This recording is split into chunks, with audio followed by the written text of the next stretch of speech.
Here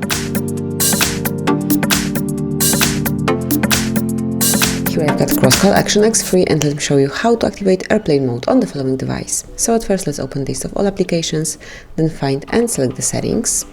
Here you should open more under wireless and networks, where you will notice airplane mode. And simply by tapping on this switcher, you can activate flight mode. And that's it. You've just activated all the networks, and then if you would like to switch it off, simply click on the same icon one more time. You can also have a quick access to this plane mode. Through the upper bar, simply slide it down, and here you will notice airplane mode. You have to click on it, and that's it. Now we are in an airplane mode, so all your networks are deactivated, and then once you want to go back to the normal mode and start using your device in a normal way, simply click on the same switcher one more time. And actually that is all. This is how you can activate, use and switch off airplane mode in your device. Thank you for watching.